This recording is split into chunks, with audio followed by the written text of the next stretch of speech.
Hi, I'm Gareth Hollis. Welcome back to the next thrilling instalment of my life.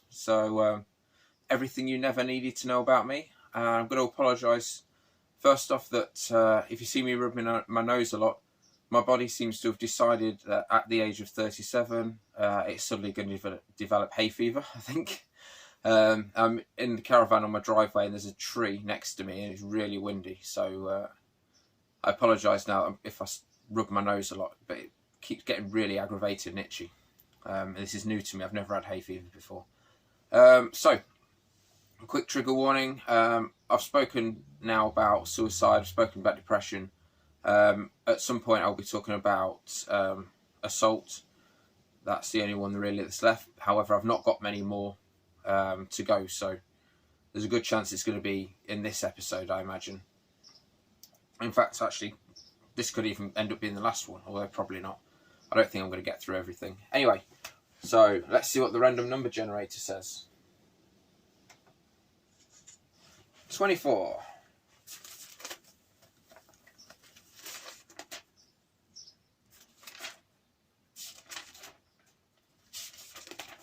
Oh, there we go. 24 is actually assault.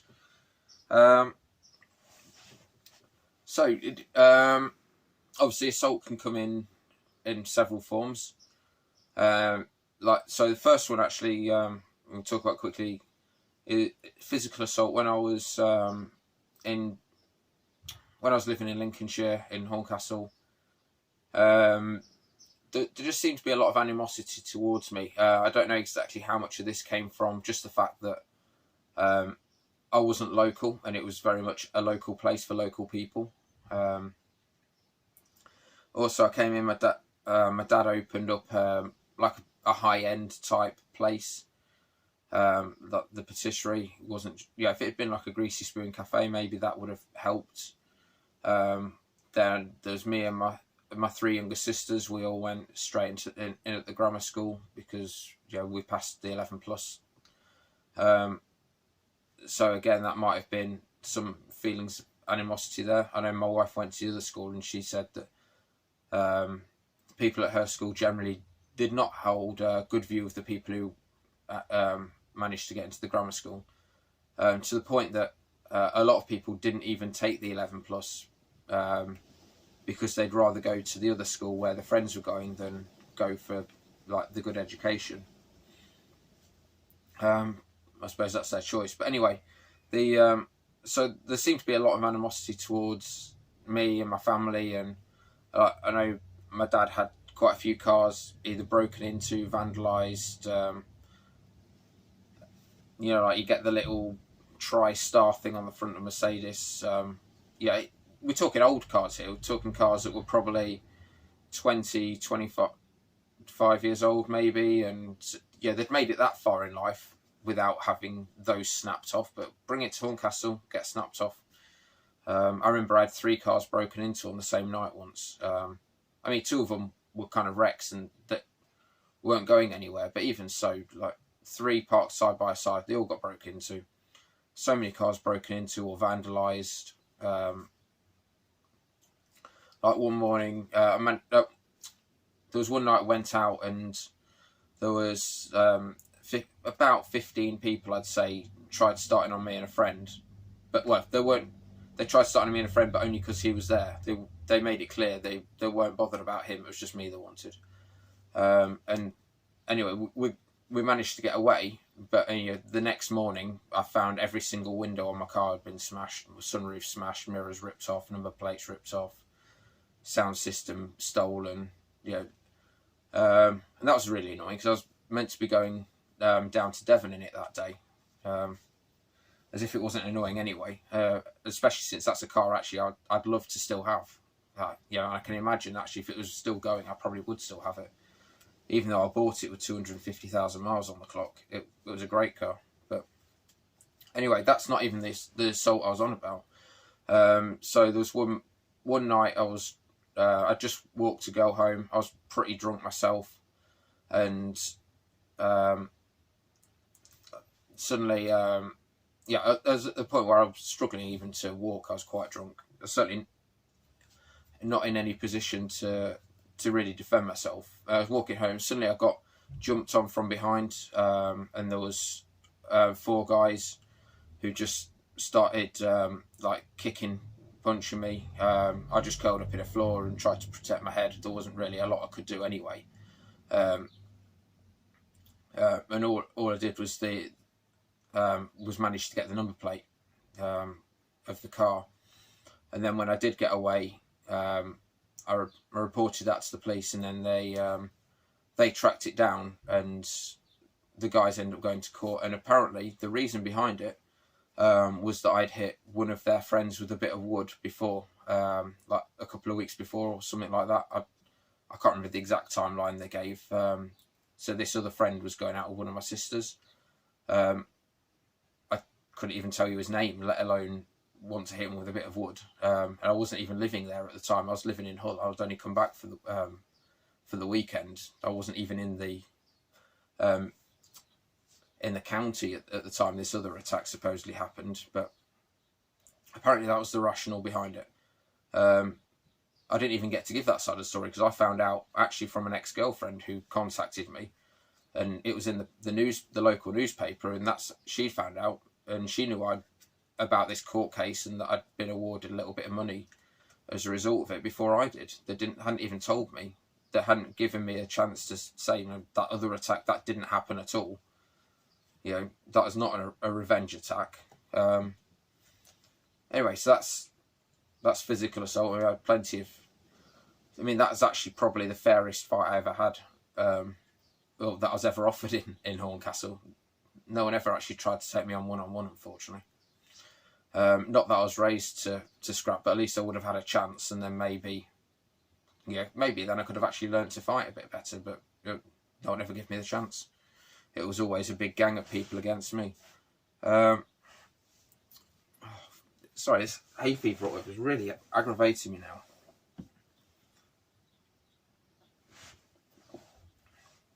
So the other bit is probably a bit more personal, probably a bit more pertinent to a lot of people.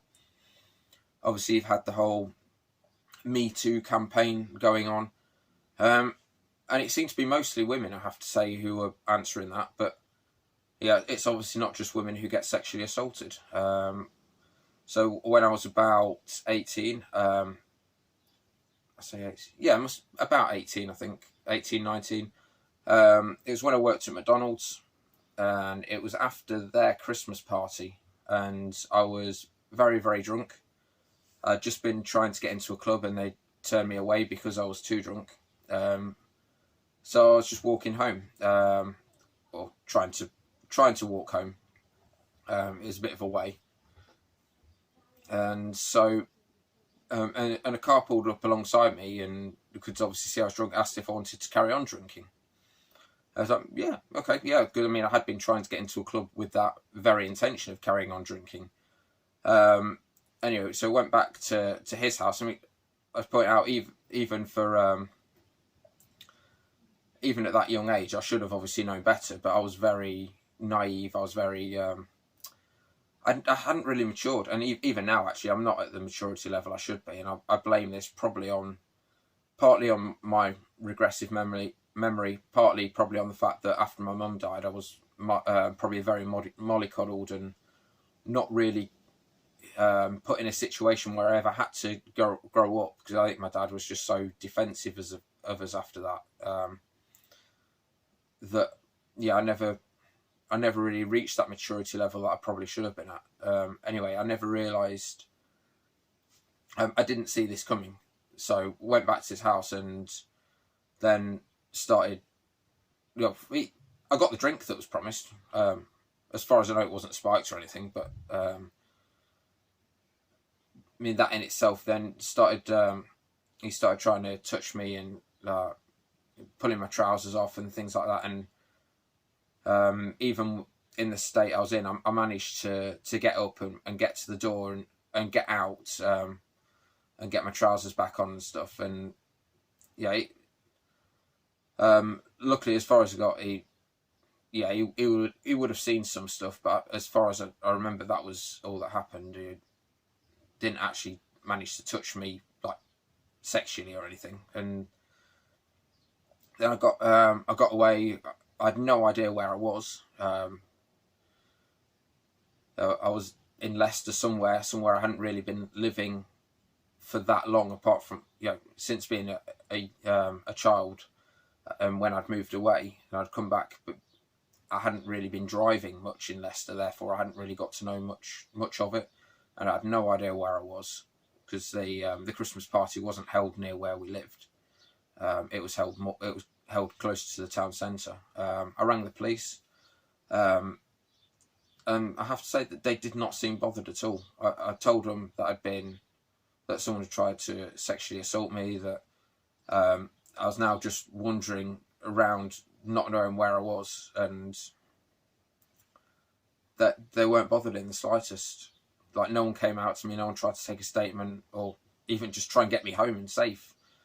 And end up ringing my granddad. It was probably about 2 o'clock in the morning, or no, maybe not quite as late as that, but it was certainly like the early hours of the morning by that point. And ringing him and sort of describing my surroundings, and he came out and got me, and took me home, because I had no idea where I was.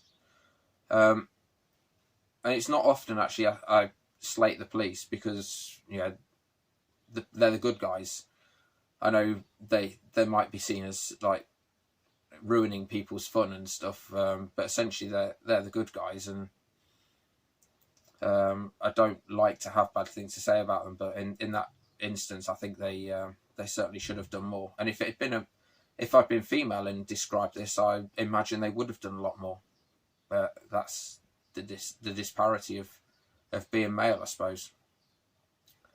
You normally see more as the aggressor than as the victim. All right, I've talked about that one as much as I want to. Yeah, no more on that one.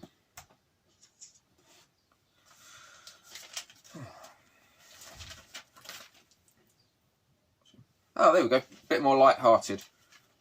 Top 3 Christmas films. Oh, that's a right change in direction there. So, I know a lot of people have their own favourites. Feel free to put in the comments what your favourites are.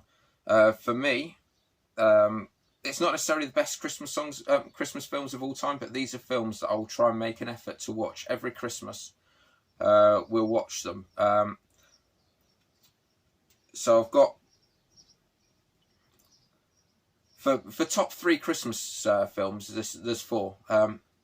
This seems to be a common theme, actually. I can't seem to narrow it down to 3, and I don't know why I don't just go for top 4 and just call it a day, because now it just looks like I'm making my whole maths inadequacies even more of a big deal. But what I've got written down then, Die Hard. I know a lot of people think Die Hard isn't a Christmas film. Those people obviously are wrong, because it is very much a Christmas film. It is set on at Christmas time, at a Christmas party. So many mentions of Christmas in it. Now I have a machine gun, ho ho ho. He's got a gun strapped, sellotaped to his back with Christmas tape and all this stuff. He got Christmas music in it, and anyway, really good Christmas film for me. It's Christmas, but it's also an action film, so best of both worlds, really. Next one's a bit more recent, which is Love Actually. It's a British film, so if you're watching this from outside of the UK, maybe you're not familiar with it. If you're not, then shame on you, because it's worth watching. It's a nice feel-good film, romantic comedy. Not really, not a genre I typically go for. I watched it because it got so many people in that I liked. So I saw the front cover or the poster, I can't remember now. It got people in like Chris Marshall, Bill Nighy, Andrew Lincoln, Rowan Atkinson, Keira Knightley. Sorry about that. I think I need maybe a bigger memory card on my phone. So I was talking about Love Actually.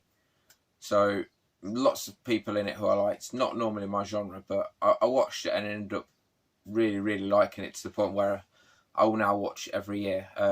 And like Bill Nighy's Christmas is All Around, the a Christmassy version of the Wet Wet Wet cover. Sorry, the Wet Wet Wet song "Love Is All Around" is one of my favourite Christmas songs now. Yeah, because I associate it with the film.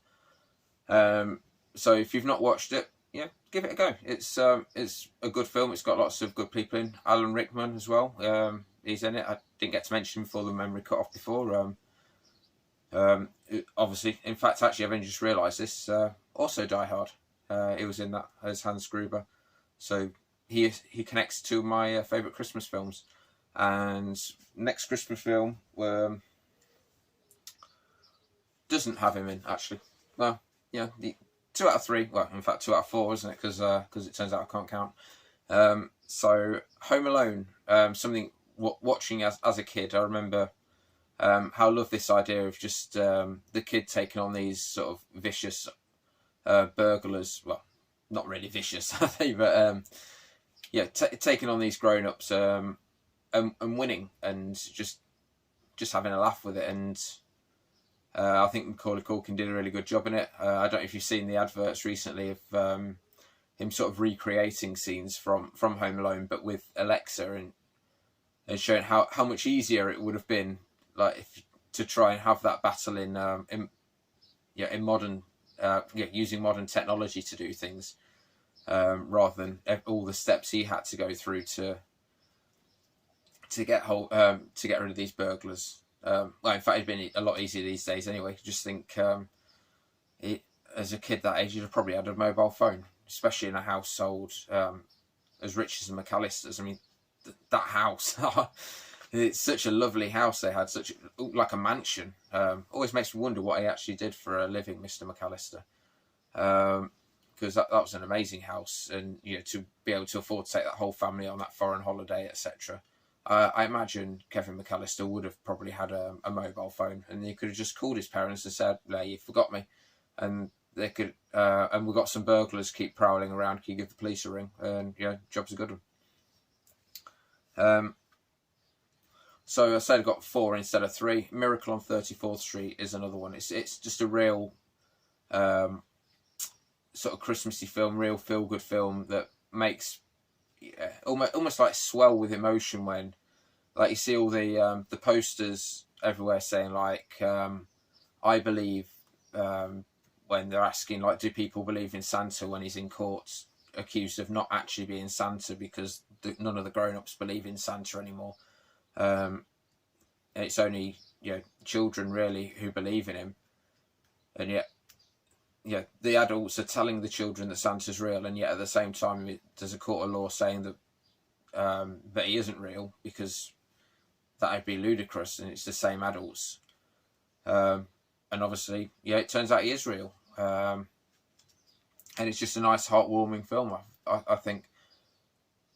It's another one I try and watch regularly and actually see it. Yeah, is a really good Santa as well. I thought, not one of these ones with a rubbish fake beard. He actually, if you saw him in the street, you'd probably think, wow, that's Santa Claus, even without the suit. So that's Christmas. Well, Christmas films wrapped up anyway. And bear in mind, this was on the back of, well, this is part of the other video, even though this has only been like 4 minutes long. Time to call it a day there, I think. Otherwise these are going to end up being massive. I mean, they're probably long enough as it is, so you're probably grateful that I'm not going to do another subject on this. So thank you for watching. Please like and subscribe. Please carry on this journey with me, because who knows where it's going to end up. But at least then I'm not one of these people who suddenly shoots to fame and no one really knows who they are, because you're getting the chance to get to know me here, the good and the bad and the ugly, and so anyway, please stay with me. If you've made it this far, I reckon there's not going to be much more, because I've got through most of the things I had written down now. I can fully see this maybe being over in the next episode, perhaps 2. Not got many more subjects now. So thank you for sticking with me, and I'll see you again soon. Bye bye.